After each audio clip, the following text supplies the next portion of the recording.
Hello po mga kababayan, si Dante Maravillas po ito. Yung effort mga kababayan ni Sara Duterte na mag-endorse ng mga kandidato sa pagkasenador. Tinawag ng isang political analyst na si Ronald Llamas na it is anya tied to impeachment survival. Parehas ng analysis natin mga kababayan na ito po ay isang desperadong galawan. Gagawin mga kababayan ni Sara ang lahat para maligtas sa impeachment. Hindi siya po hindi siya ma-convict. Kaya yung mga sinabi niya na unbothered siya, hindi man po totoo yun. Ito ang patunay. She is moving heaven and hell. Para lang mga kababayan maligtas. Pero sabi po ni Ronald Llamas, ito anya nagpapakita ng scarcity of decency. Yan scarcity of decency. Sara Duterte's Senate endorsement tied to impeachment survival, sabi po ni Llamas. Agree tayo sa kanyang sinasabi mga kababayan. Kaya nga malamang isama ko na po sa lista ko sa pagkasenador yung mga dilawan. Kasi yung mga dilawan sigurado na boboto ng tama sa impeachment ni Sara sa conviction po. Pero itong ibang mga nasa alyansa ng bagong Pilipinas, makita man po ninyo kung ano yung mga ginagawa. Pati sa kanilang mga statements po, kaduda-duda. So pag ganyan, kahit ayaw ko, ayaw ko sana kay Kiko tapos kay Bam kasi mga dilawan. Ay pag ganon, isama ko na si Kiko at Bam, pati si Heidi Mendoza. Kaysa naman, mga kababayan, makakontribute pa ako doon sa mga pagkapanalo nitong mga kaalyado ni Pusit. Di ba? Lugi ang ating mga mamamayang Pilipino pag ganyan. And it is, panloko, pure deception. Kasama ka sa alyansa pagkatapos, iba naman pala yung nasa puso mo. Di ba? So sabi ni Llamas, the impeachment trial niya is the elephant in the room. Dahil nagbibilang na o nagdadagdag na si Vice President ng mga boboto laban sa kanyang impeachment.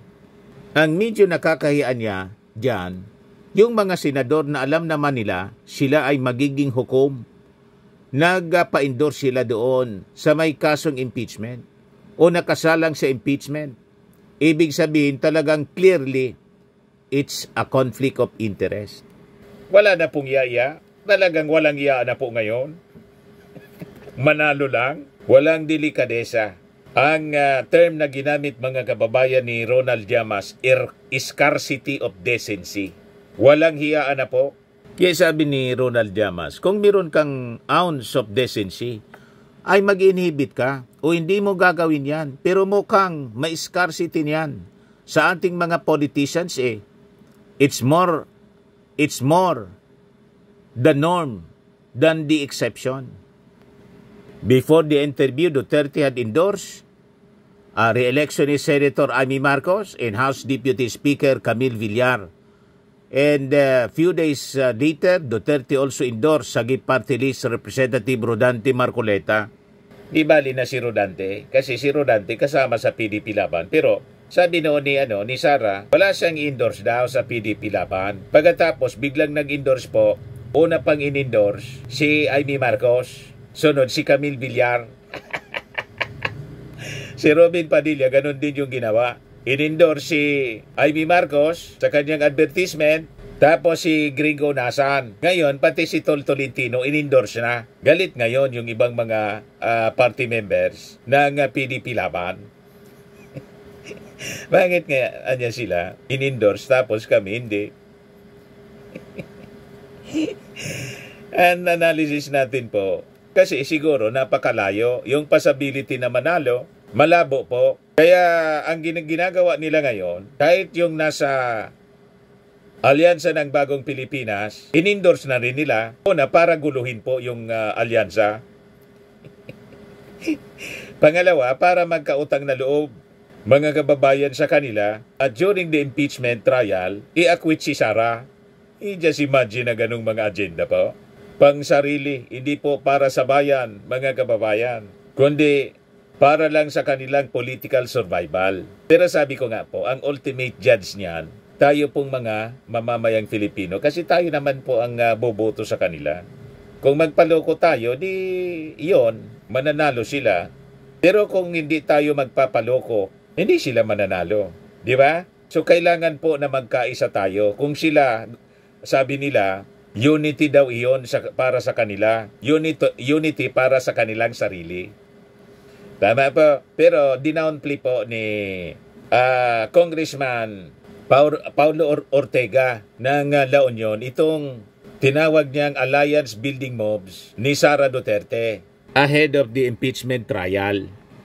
Sabi ni Ortega, he was still confident that the prosecution team would secure a conviction against Duterte even after she has started to endorse senatorial candidates in the upcoming polls, kasi po yung mga ebidensyang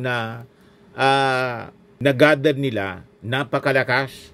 So naniniwala siya na majority sa ating mga senators, enough numbers to convict Sara Duterte, makukumbinsi dahil sa lakas ng ebidensya. Siyempre, itong mga senador, mga kababayan, iisipin din nila kung ano ang magiging repercussion sa kanilang political career. At sabi ko nga po sa mga previous analysis natin, may mga ambisyon din yan na mga senador na maging presidente, vice-presidente. Ito na yung pagkakataon ng mga senador. This is now their time to shine. Tama po. Kasi kung bibigbayan pa nila ng pagkakataon si Sara Duterte na maging kalaban nila sa presidential election, paano sila? Tama po? Kaya kung ako sa inyo, mga senador, malakas naman talaga yung mga ebidensya. Kitang-kita po, kahit sa dilim, kitang-kita pa rin si Piatos. Di ba? At iba pang mga chichirya na nagsipagnitawan. Pati yung Team Dodong, Team Kamote, Team Grocery, napakalakas. Ayaan ba ninyo na masira yung inyong political career sa pagsuporta sa vice-presidente na nagbanta sa ating Pangulong Bongbong Marcos, kay Lisa Marcos at kay Martin Romualdez? Yun pa lang po, kasiraan na ninyo na i-acquit ninyo. Publiko po all throughout the world. Lantaran yung pagbabanta, mga kababayan ni Sara, pagkatapos i-acquit ninyo, talagang isusumpa po kayo ng ating mga mamamayang Filipino. Malamang sa susunod na eleksyon, anumang posisyon na inyong tatakbuhan, matalo kayo dahil sa galit ng ating mga mamamayang Filipino. Kaya mag-isip-isip kayo, mga senador.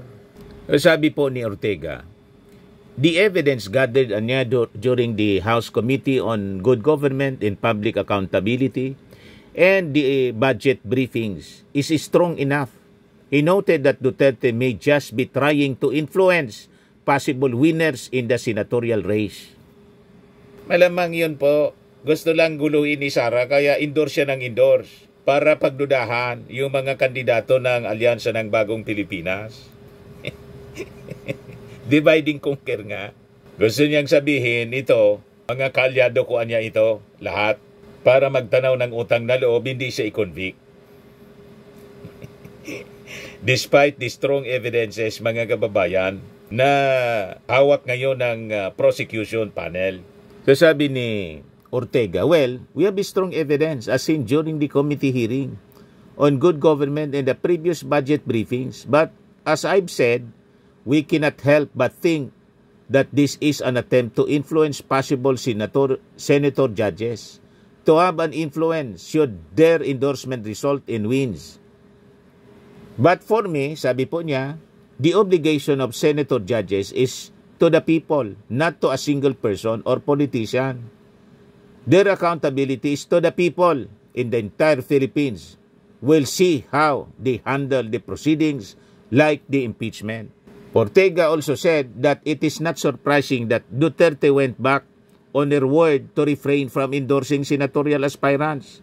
He said this is not the first time that the vice president said something only to do otherwise. Laging baliktad po. Pag ang sinabi niya ganito, iba man ang mangyayari, iba man ang gagawin niya. Pag sinabi niya hindi mag-endorse siya. Pag sinabi niyang tatakbuan niya, 3 Duterte niya ang tatakbo. Sa pagkasenador, walang tumakbo. Di ba? Flinote niya na si Pulong, si Baste, tapos yung kanyang tatay na si Digong, tatakbo daw sabay-sabay sa pagkasenador. Wala ni isa. Tapos sabi niya, wala niya akong endorse sa PDP Laban, nag-endorse. Double talk, double speak mga kababayan palagi, kaya maniwala kayo sa mga pinagsasabi nila. At itong ating programa mga kababayan, atid sa inyo nitong ating mga sponsors. Firmax, Framing and Lifting Cream. Pinapay po sa mga pulses in affected area. Mainam po ito sa mga pains at paninigas ng mga kaso-kasuan. Ito sa mukha naman yung application, anti-aging, Automax po siya. Ito ay Glow 60 mga kababayan. Whitening po siya. Made in South Korea. Ito naman po, Nengxia Red Mix Fruit Drink. Gawa po siya sa goji berry. May anti-cancer properties po siya. At sa mga naghanap po ng malinis and spacious fitness gym, pumunta lang po kayo sa aming Colossal Fitness Gym. May Grab Car Rental din po kami. At bills payment po sa aming office.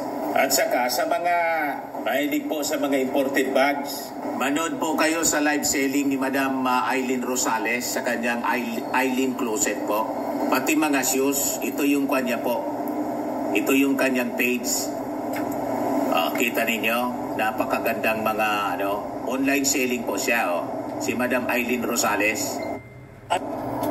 Cellphone number niya po, 773-798-7816.